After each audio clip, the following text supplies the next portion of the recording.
Hello, and welcome to the 13th video in my Punishing Graven lore series. Today we'll be going over Chapter 12 of the main story, Kowloon Metropolis. Previously in Chapter 11, Grey Raven tracked down Commandant who had been kidnapped by the crew of the Niter. They meet Pulau and team up with Kamui and Chrome of Strikehawk to free the ship from Huashu's control. They confront the AI and learn that Veeler, who was posing as Chu, was responsible for the enslavement of the ship's crew. They defeat Veeler and learn that the ship's Huashu is only a lesser copy, and the Niter was not the real Kowloon. Now Grey Raven makes their way to the true city of Kowloon, unaware that this conflict will shift the very balance of the world. The Niter comes upon the walled city and attempts to establish contact, only to be met with silence. We find an open port and begin docking procedures when Chrome calls for Grey Raven to join in securing the port, thinking something might be wrong for the city to be radio silent. The ship docks and everyone rushes ashore, but sensing the uncanny atmosphere, the Kowloon crew shouts for everyone to stop. The reason being, the port of this massive fortress city is silent. No sailors, no mechanoids, not a single soul to be seen. Grey Raven and Kamui exit the ship to scout out the city before letting anyone else off.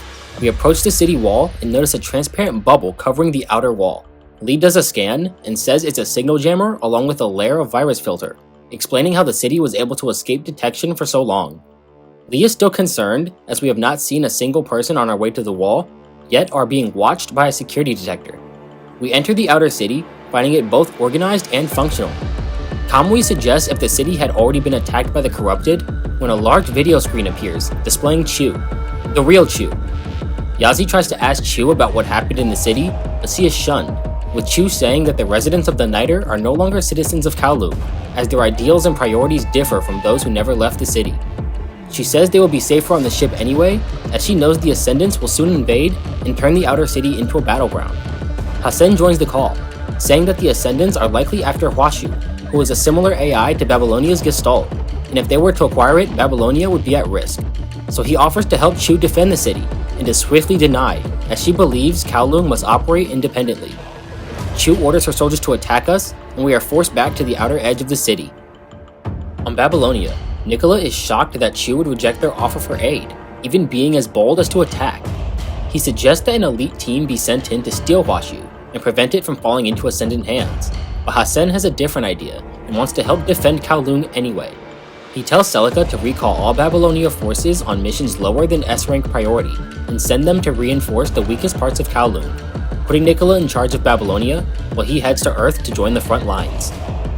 Some time ago in the ARU, a group of fishermen were resting near the pier when another sailor came along with the intent to sail. They all stopped the man and explained that the corrupted in the sea are gathering like the earlier tide, but on a much larger scale, and are waiting in the sea before migrating somewhere else.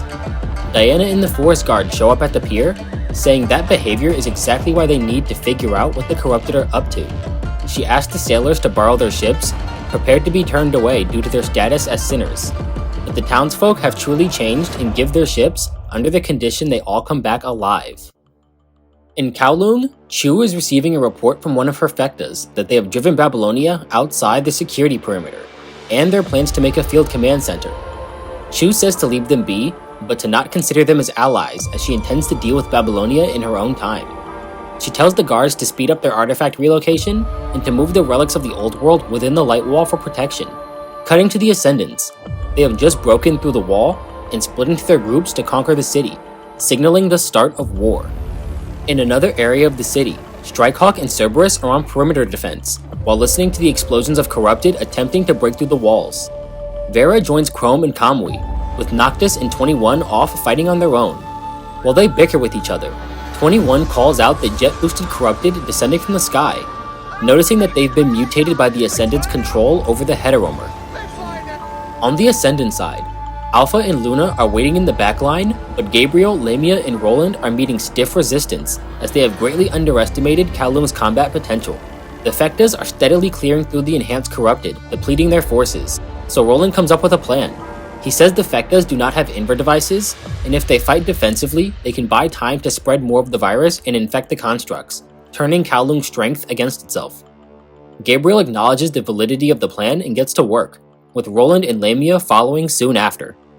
Gabriel works his way to the light wall, defeating the Kowloon and Babylonia forces in his way. He approaches the light wall protecting the inner city, looking for a way to get inside. He smashes the construct's body into the wall to discern its true nature, and finds out it is a force field of light that serves both offensive and defensive purposes, and that a superior force could distort the field and create a hole. Chrome and Kamui hear the commotion, and thinking the corrupted have arrived at the inner city, they head over to investigate. On Grey Riven's side, before the war begins, we are waiting by the temporary base set up by the support force, while more and more Babylonia forces trickle into the city.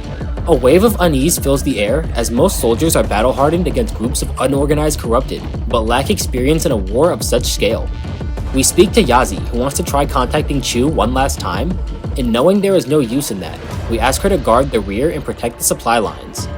Our coordinating officer comes to give us details about our deployment when Vera approaches, dressed in her combat frame. And while speaking to Lucia, she hints at something dangerous that Asimov has prepared for her, before leaving to go and support Strikehawk and defend the outer city. We begin moving into our positions when Liv calls back the squad and has us put our hands together, drawing smiley faces as a sign of good luck, when the moment is interrupted by the sound of explosions, heralding the arrival of war. At first, the fighting is not so bad, and Babylonia is easily able to handle the corrupted. But as they continue to find their way through more and more breaches in the wall, the battle intensifies, and not too long after, the entire outer city devolves into absolute chaos, as the sound of screams and clanging weapons fill the air. Two constructs are separated from their squad when their unit was overrun by corrupted, and they were chased into an alleyway. The two are prepared to give in when they are saved by Bridget, a squad leader of the support force. She fixes up the two constructs and heads over to meet the other elite squads at the resupply point. In another part of the city, Alpha is dispatching all of the unfortunate constructs sent to this district. Surrounded, outnumbered, even armed with shields, yet this means nothing as her blade flows through space like the constructs are not even present, rending them all to pieces. This is the area that we were sent to. Upon arrival, Liv tries to find any survivors and is met with the foregone conclusion. Every squad sent was utterly annihilated. Lucia draws her sword and inches forward to confront Alpha, asking why she would slaughter her own kind.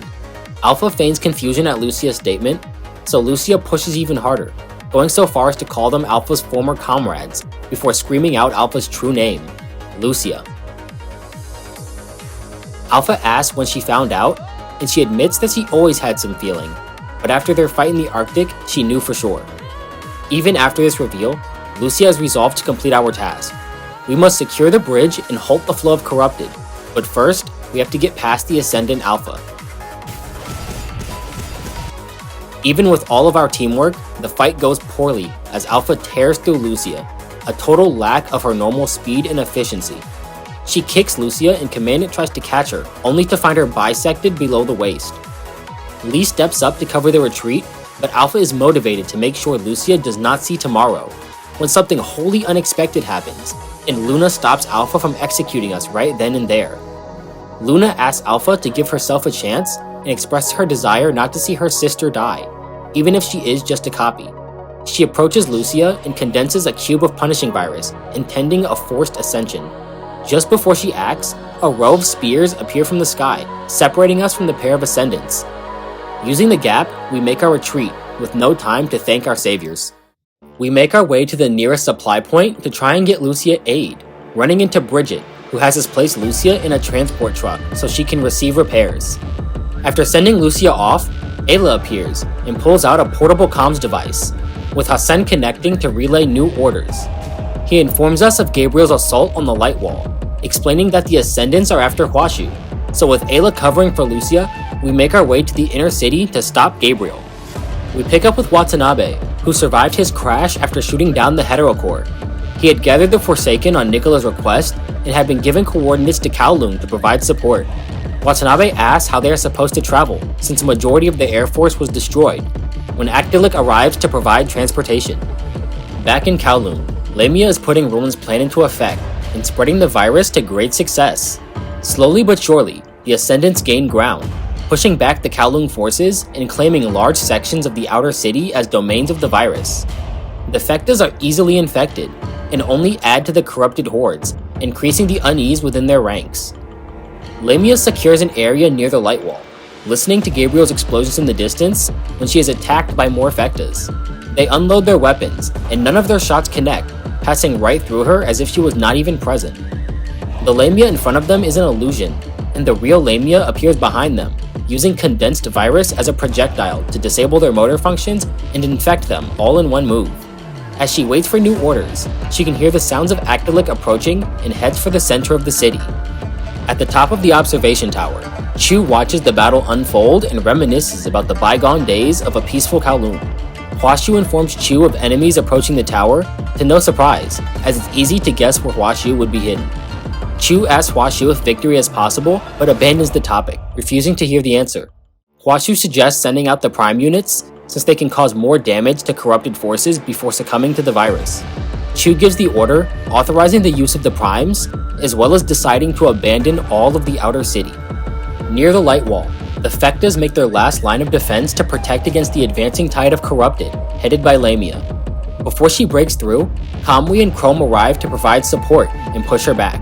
Lamia is caught off guard, and Kamui is about to land a devastating blow when Lamia pulls out Babylonia constructs to use as shields.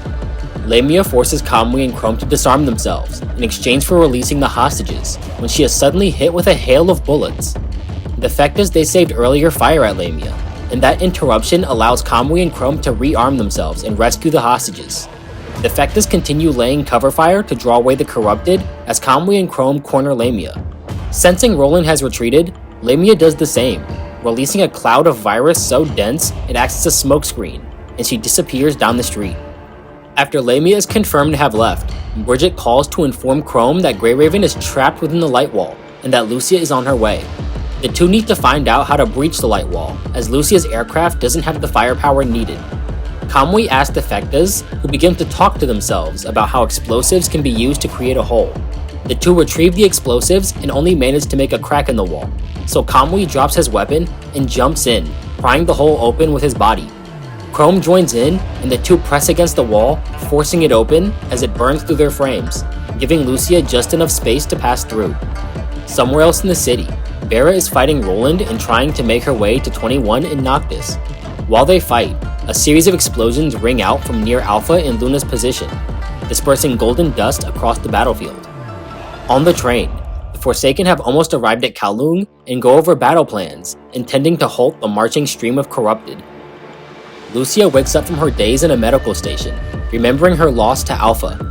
She asks where the rest of Grey Raven is, and Hassan tells her of their mission to intercept Gabriel at the light wall. She begs to be sent back out in the battle, and Hassan tries refusing, but Asimov suggests using the new frame he brought along with him. Hassan is against using it, as the frame is not properly configured, and Asimov reveals that it could never be properly configured, as it contains Alpha's data, and requires a full system initialization. In their conversation, Lucia hears the word frame and latches onto it, wanting to use anything to get back to Grey Raven. Asimov explains that the new frame is composed of all the data Grey Raven has accumulated over its career, but even then, that's not enough to match Alpha's power, so they added all of her data on top of the first set. This being too much information for Lucia to handle, so her mind will need to be reset through the initialization. And although the consequences are not fully known, Asimov is certain that after this process, Lucia will no longer be herself. Despite this, Lucia is glad that the power to save her team comes with such a small price tag, and she agrees. When we were sent to intercept Gabriel at the light wall, we arrived to find the hole Gabriel made along with the corpses he left behind. We see the hole begin to close itself and cross in after him. We look around and head towards the observation tower, as it's the most likely place to find both Chu and Huashu. On the way there, we are attacked by the Primes and fight our way to the tower entrance. In the observatory, Huashu warns Chu of the infiltrating Gabriel and Grey Raven, and intends to dispatch guards. But Chu says to send the guards to protect the old world relics. Huashu states this will lower their chances of victory, but Chu values the relics more, and invites our challenge to climb the tower. At Gabriel's position, he has arrived at the base of the tower and decides to hide, waiting for Grey Raven to deal with any unforeseen circumstances. Soon after Grey Raven arrives at the tower, we defeat the remaining Primes and work our way up. We continue working our way up, with Lee commenting how the inside of the tower has a similar structure to the Niter when Chu appears to correct his statement. We confirm that Chu has not encountered Gabriel, when Ayla notices Liv's unease, and Liv reveals that Chu is an Ascendant.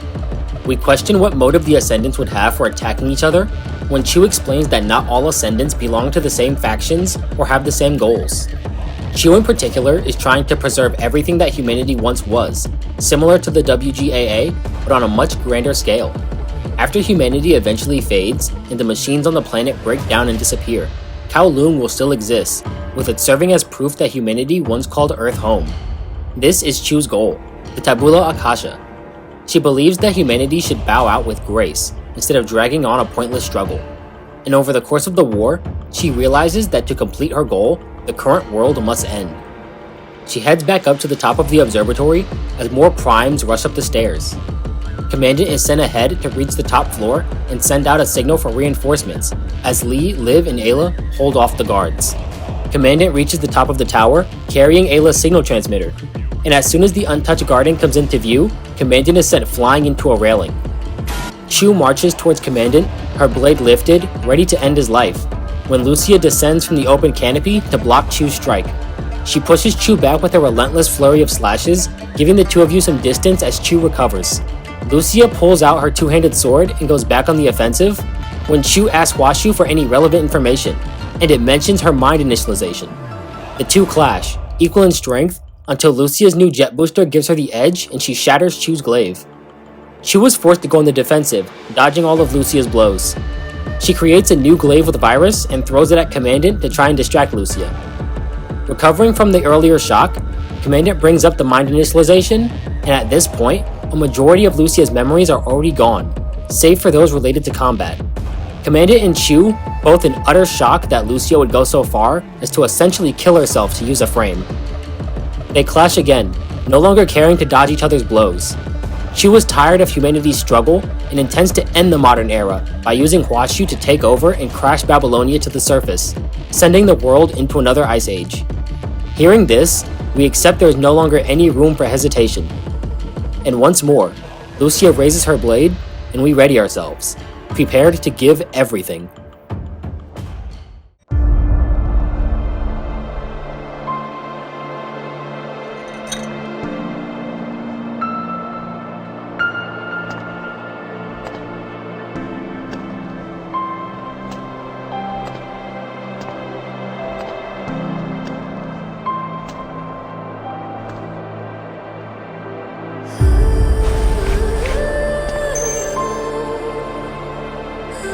大丈夫です。私は消えません。みんなが覚えている。あなたも。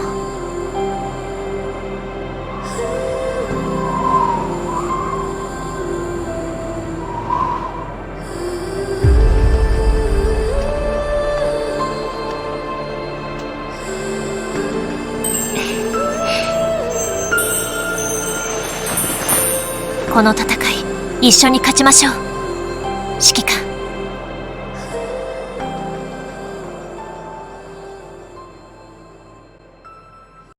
この機体は最終調整を済ませていない。後からこれらのデータを読み込んだとしても、お前にとっては別人格も当然だろう。先人のカラスバ。この一撃で。この程度じゃ。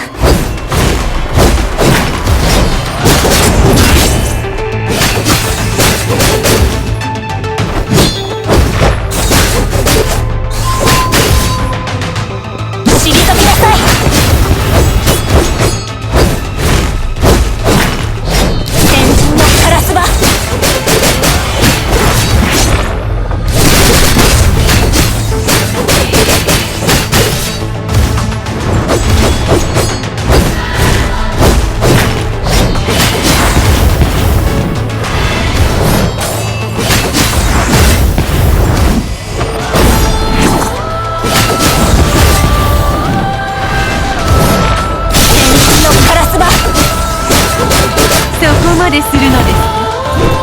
ならば私も本気を出しましょう。指揮官、傷つけさせない。また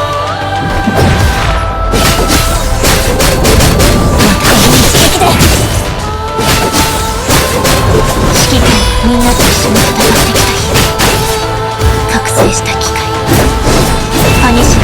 触された気が。退きなさい。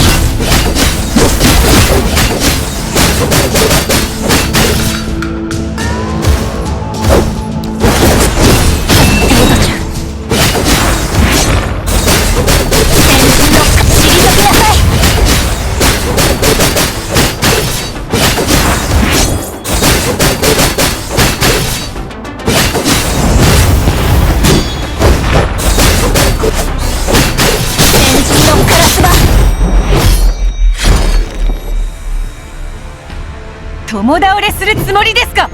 もしこれが私にできる唯一の方法であるならば、指揮官、お許しください。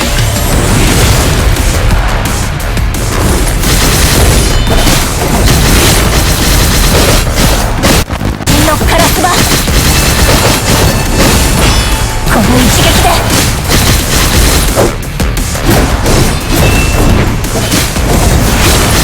先人のカラス、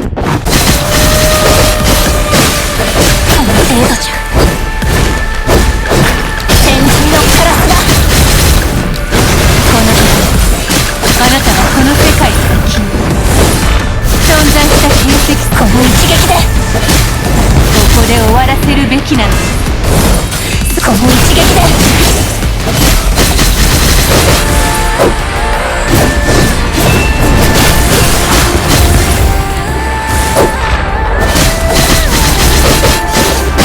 この一撃で私は消えない。何があってもずっと、私はずっと指揮官のそばにいます。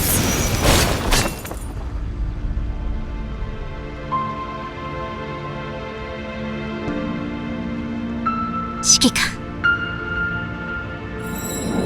本当はこの後指揮官を連れてここを離れるつもりだったのですが、どうやら無理そうです。私はもう、それからのことはあまり覚えていません。たくさんの複雑な感情を感じただけです。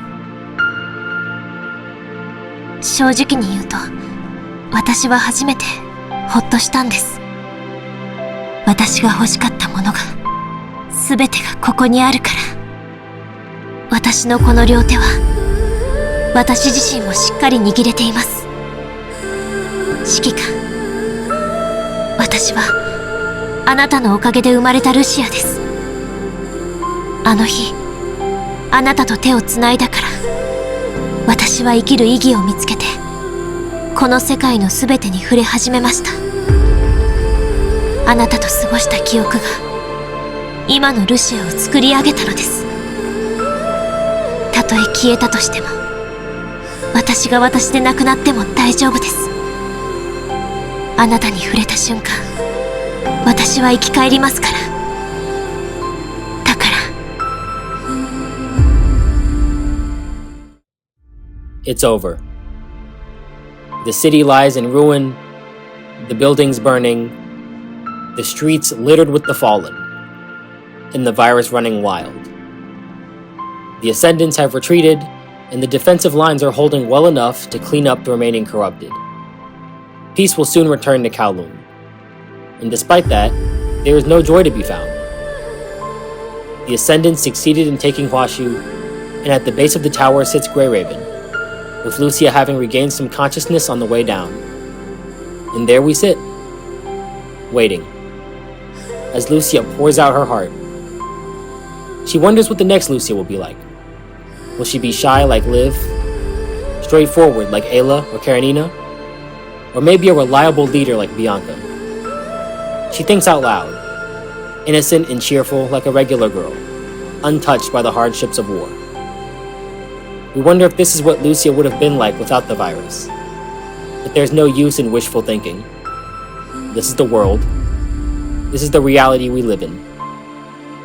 But she knows that no matter what kind of Lucia the next one is, Commandant will always be by her side, and that's good enough for her. And with that, she closes her eyes for the last time. See you soon, Lucia.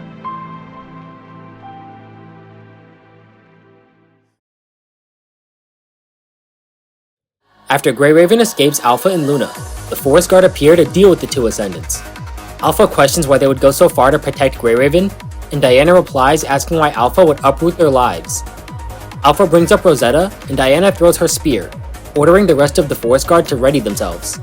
Diana speaks of humanity's resolve to rebuild itself, and Alpha engages, her intent to tear apart the false dream Babylonia has woven. After Strikehawk is redeployed to the Light Wall, Vera is fighting Roland, who was caught trying to evade attention and ran into Cerberus. During the war, Nicola pays a visit to the newly recovered Rosetta and solicits her help for the coming battle. He gives her the relevant details, the location and enemies, as well as telling her that the Forest Guard have also made an appearance. In hearing this, Rosetta agrees. Back on the battlefield, Rosetta arrives just in time to save Diana from Alpha's fury. The rest of the Forest Guard try to form up around Rosetta, but she sends them back, with Diana noticing the golden particles around her. Nicola hands Rosetta control of the modified Arctic mechs, but the battle soon turns into a one-on-one duel. Sword and spear clash as sparks fly through the air. Alpha, precise and methodical in her attack, unlike Rosetta, who completely ignores the back and forth of a battle, simply charging in over and over. Rosetta's stance is full of openings, but there is no time to make use of them, as Rosetta's blows threaten to consume Alpha whole. She parries and deflects, searching for Rosetta's pattern until finally, there, she finds her fatal pause. Alpha runs her through, the blade sliding into Rosetta's torso. But before Alpha can deliver the finishing blow, Rosetta grabs her sword and holds Alpha in place. The golden particles begin to encircle them both, and on Rosetta's mark, Nicola sets them off, and the sparks fuse together as a golden light swallows them both. In the factory, Vera is now bruised and battered from her fight with Roland, and for every step forward, he takes another back, filling the space with corrupted. Roland extends his chain blade prepared to execute Cerberus when an artillery shell explodes behind him, destroying the corrupted and intercepting his chain blade, as Actilic has arrived to provide fire support. 21 suggests retreat lest they be caught up in the bombardment, but Vera refuses, hell-bent on capturing Roland. As things get more dire, Asimov connects and tells Vera that her commandant is inside the remote link chamber. Cerberus syncs up and catches a second wind, with Vera attacking Roland with an almost canine ferocity. Watanabe and the Forsaken set up camp after clearing most of the corrupted from outside the city. Now the issue is those coming from within the city. They look over Kowloon, with one soldier asking when they will finally be free to settle down. This comment alerts Watanabe, and he pulls out his knife, pointing it at the soldier who asked the question. Having been discovered, the soldier sheds their illusion, and Lamia now stands in their place. In exchange for a favor, he lets Lamia go, but he is also well aware that if he didn't, the Forsaken would have incurred heavy losses, a price beyond what he was willing to pay for Lamia's head. In the aftermath of Rosetta's trump card, Alpha has survived, and Luna asks why she didn't stop the explosion, with Alpha saying she was testing Rosetta's resolve to win. In another area of the city, Diana managed to drag Rosetta away from the explosion. Their duty fulfilled, they await the outcome of the battle, like many more throughout the city. As Lucia collapses, Lee, Liv, and Ayla appear, with Chu mustering enough strength to stand and say that Babylonia has lost, when she is pierced by Gabriel's hand. He catches her before she falls and throws her body out of reach before anyone can react. In his hand is a shining white cube that he says will serve as a backdoor authentication, allowing the use of Huashu, and that Chu actually wanted us to take it from her. Ayla and Lee attack, and it's no use as Gabriel waves his massive hand, creating a small windstorm. We get him to explain why the Ascendants cause so much destruction, and he says it's all for Luna's wish. That being, she wants to create a world that can coexist with the virus. Liv asks how that could even be possible, and Gabriel explains the filtering system, and its goal to create more Ascendants from those who are worthy. He even offers an invitation to Grey Raven, seeing us as prime candidates. We refuse, knowing the virus filtering means the elimination of all those who do not ascend, and we engage Gabriel. During the battle, he creates distance and begins to charge a massive ball of energy. Before he fires, Lee finishes his setup and calls down a satellite laser, hitting the energy ball, and the chain reaction destroys Gabriel's arm. Lee continues to rain down beams until the entire field is covered. The increased coverage, meaning lower output, leads Gabriel to gloat. However, he was never Lee's real target. The plants and trees are lit by the lasers, and amidst the light and fire, Gabriel retreats to deliver Huashu's key to Luna. Man. If you actually managed to listen to me talk for this long, thank you. And go see a doctor, because I was prepared to put a hole in my screen like 5 minutes into previewing this before actually uploading this. Believe me, I really tried getting this out on time, but this was a absolute monster video to make. It's like twice as long as the last one. Like so much editing, so little sleep. And I complained the entire way through, no shame. But despite that, I'm like super proud of it. I really am. Anyway, despite how packed the chapter was, I really don't have a lot to say. Like when writing the script, the "See you soon, Lucia" choked me up for sure. Like I had that hollow feeling in the back of my throat. I was like, oh no, why? I already know it's gonna happen, so why am I so sad? But even 2 years later, that scene hit really hard. And now we get to start our journey with a new Lucia by our side. And that journey begins in the next video. Which, by the way, is 100% not coming out on Thursday. Like, I'll try my best to at least get it out before the end of the week. But, you know, no promises, because unfortunately, this is my Test X project week. So, I got work.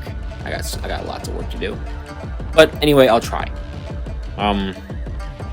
Yeah. Hope you all enjoyed the video, and I'll see you all next time, where we go over... that was bad. I hope you all enjoyed the video, and I'll see you all next time in Extra Story Chapter 1, Grand Blue.